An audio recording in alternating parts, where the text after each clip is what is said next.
Hi, folks. I'm Bob Schrupp, physical therapist. Brad Heineck, physical therapist. Because we are the most famous physical therapists on the internet. In our opinion, of course, Today, Bob. Brad, we're going to talk about eight silent signs that stress is making you sick. Stress you're on working with me.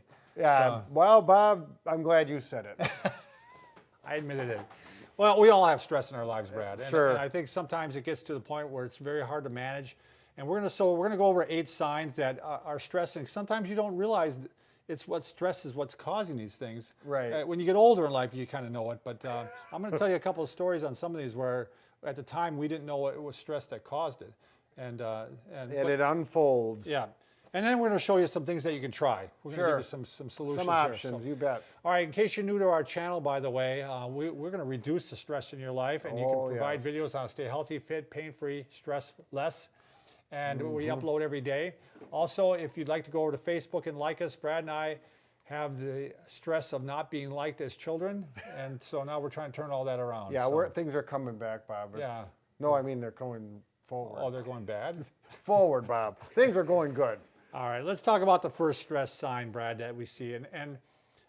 I've had a lot of employees over the years, and in fact, at one point I had up to 50 employees working for me. Sure. And one thing I could see right away is when someone would start to gain weight, I knew something was wrong, and if they weren't pregnant. Usually it's a sign of stress in their lives. Sure. And I've seen that quite often. And you know, for those of you who are kind of familiar with the situation, stress increases cortisol, which it affects the metabolism of your fats and proteins and carbs. Right. And something within your system that your body's producing, and it affects your system from how you feel to how your body actually, the physiology of it. Yeah, in some cases, you know, sometimes stress can cause you to overeat or sometimes undereat too. Right. I've definitely seen that. People have lost weight, you know, in stressful periods of time. They lose a spouse or something like that. My wife would be out partying in Las Vegas, I think, after she loses me. Yeah. So, well, you know, everyone's got different situations. Yeah, everybody's got different ways to handle things. So the thing that just one little suggestion we're going to make here is that try snacking on nuts. There you go. Sounds kind of a crazy one, but if there's one food that I think both the plant-based people and the reducing carb people agree on, is to eat almonds. And this is my stack of almonds here for today, Brad. Right, can I have one? Yeah, have one. Yeah, they're not even honey roasted, or there's no chocolate in there either. So what I did on these is I buy them raw, which I can't eat them, and then we microwave them. Yeah. It's pretty good, right? No, they are good. So I take about this many and I put them on a paper plate. I microwave them for 2 minutes, and then I let them cool down, and I microwave them for another minute and a half. That's my recipe. Helps your stress too? Yep. Well, it's going to help your weight gain because it keeps you full. You can snack on these throughout the day, and so you don't have any. Don't quit eating them. How many are you going to eat of them? They're pretty good. Okay. So I don't like the salt on them, and that's why I get the raw ones because you know, for blood pressure cases and stuff like that. So, all right, next one, Brad. We're talking about breaking out in hives. This is one that my wife has by far. Oh, really? Yeah. First time we ever saw it, we were young. We weren't that young. My daughter was on a bus trip. And the bus got into an accident. And we received this call, and my wife immediately broke out in hives. And we thought it was something she ate. Sure. And we didn't realize, and my daughter ended up being fine. Right. But she just immediately broke out with hives. And obviously stress can do that. And I always see it every time she gets stressful, she breaks out in hives. So red, kind of? Yeah, blotchy. And one thing you can try with that is you can just try like a cool cloth on it. Or you can try an antihistamine. And we've had to do that with hers, use an antihistamine sometimes. Sure. So, all right, moving on, Brad. If you have like a fuzzy brain, stress is going to cause you not to think as clearly as you should. Right. So, and you know, again, it's that cortisol. It's just like, boy, that's not good stuff, is it? Too much cortisol. Yeah, we got to get the anti-cortisol. Yeah, remedy. we get an antidote. So, makes it hard to concentrate. Makes you know you have memory problems, anxiety, depression, even. So what we're going to recommend with this now is 4-7-8 breathing. Okay. I've heard you say this before, Bob. Yeah. And this is one I think other people who practice breathing techniques are very similar to this. It might be called something different. Right. We're not going to get into great detail on how to do it. There's videos on this, but it's really a good technique. I do it in my car quite often, like in the morning if I'm a little anxious. Because a lot of times when you're anxious, your breathing gets real shallow, Right. and you're not breathing. I use it at night sometimes to try to help get to sleep. Get to sleep, sure. Yep. So what you're doing is 4, 7, 8. You're breathing in for 4, you're breathing in through the nose, and you want to be obviously in a relaxed position. A lot of times laying down would be good. Right. So in through the nose for 4 seconds, and then you're going to hold your breath for 7 seconds. As long as you don't get dizzy. That's right. And usually what they recommend is that you have your tongue right behind the roof of your mouth. Yeah, right. The front right two teeth. right, front two right teeth. where those teeth touch your gum right behind there. So you're breathing in for 4, holding it for 7, and then you're breathing out for 8. Kind of blowing out a candle, keeping again the tongue right where in the position. So, Bob, and I, correct me if I'm wrong, but this is all diaphragmatic breathing. So, Right. So you want the stomach to go out Right. and not let the chest expand and keep the abdominals tight. So let the stomach come out, let everything relax, and you're going to get a much more better exchange. And you can do 4 or 5 cycles with this, Brad. And what you'll find is it's going to slow your breathing down. And it's good for even if you're playing golf and you're trying to you're stressed out because you're hitting every bad shot. Right. Calm things down. Digging up the green. Breathing is really breathing is really, really important. All right, how about headaches, Brad? A lot of times people will say they get tense. And they get in that one position, especially if they're working on the computer, and they tense up and they get a headache, and stress can definitely be causing that. Sure. So we're going to show you a lot of headaches that are coming from stress are what we call neck headaches. They come from the upper cervical spine. And so one thing you want to try is you want to show chin tucks, Brad. We've showed this probably 7 billion times on our channel already. But these chin tucks help relax the back of the neck in the spot where it usually does result from headaches.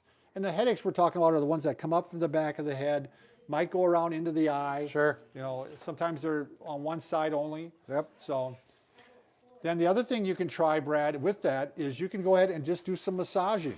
You can go ahead and put your fingers together and then pull them apart as you're going along the skull line there. Oh, that does feel good, Bob. Yep. Every time I do this, it feels good.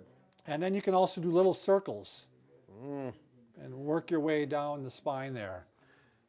This is a good way to, you're learning your anatomy as well. Yeah, what's good about this one to do, I mean, it's easy to do, but it's good to do before you start feeling the pain. Try to get to the pain before it starts. So if you're starting to feel a little bit of stress or a little tight, just do that one right away. Yep. Okay, next one is, you'd think this might be for the little kid. You remember the kid that always says, my daughter, I won't say which one, but she would have missed every day of school if we would have allowed her because she had a stomach ache every day. Oh, sure. Or a sour tummy, as they call it, right? Yeah, Brad? that happens. So, but just real quickly, I want to tell a story, Brad. I had to give a speech and a presentation. Is it a true story? It's a true story, Okay. and it was to all people that were a lot smarter than me, which is always very difficult to do. It was before a class, a master's class, and I was sick. I mean, I'm like, oh God, I came down with something. Yeah. So I gave the speech anyway, or the presentation, and it all went away. I was just, You were fixed. It was all stress. it was all stress related. So when stress, you produce more digestive acid, you get heartburn, you have slower emptying of the stomach. Sure. One thing you want to maybe try with that is you could take an over-the-counter antacid if you're getting some of that. Yep. Or apparently you drink ginger tea. I've never had ginger tea. Have you, No. Lonnie, have you had ginger tea? She has. Oh, well, Does there it you go. work? Thumbs up or thumbs down? Does it work? It works. She's There you got go. thumbs up. Say All no right. more. All right, next one. Brad, you and I both must have this. Your hair's falling out. Yeah. Well, I thought there was another reason for us hoping that, but I was maybe just getting old, I think. But it's just got to be genetics for us, Bob. so, my wife had, not my wife, my mom had this one. After, Oh, really? Yeah, a personal event in our life, and she started losing some hair. hair. Take solace in knowing that it does tend to come back Sure. after the stress levels go down. Brad and I are big believers in aerobic activity Right. because you get the natural endorphins. Right, And right. aerobic activity really can decrease your stress levels. you know, fast walking, running, Right. biking, And you swimming. you need to get your heart rate up. Typically, for at least 20 minutes is what they recommend. And as you do more, you know, it gets to be relaxing. And a lot of people, they want to, you know, that's their time. They want to expand that because that's their time that just takes their body and puts it back where, you know, their mind and their body back where you a good positive stance. So if you're not in that great a shape and you want to start off slow, you know, want to show the elliptical here, Brad? Yep. This is particularly, you know, maybe if you have some knee issues and you're thinking, oh, I need something that's not going to stress my knees. And you get your ankle movement, knees, hips are moving a little bit here. And there's a resistance adjustment you can do on this if you like. We like this machine. They're very durable. We use them in all our clinics. And sometimes we take a 2x4 and put it under the front to tip it up. Right. So, because it's kind of a weird angle, the way it's at right now. It was designed to stand on it. Right. And actually, you know, for the benefit of the manufacturers who, this is what it was designed to do is to go on like this. And actually, this is going to give you a workout as well. And it works your balance, knees and hips.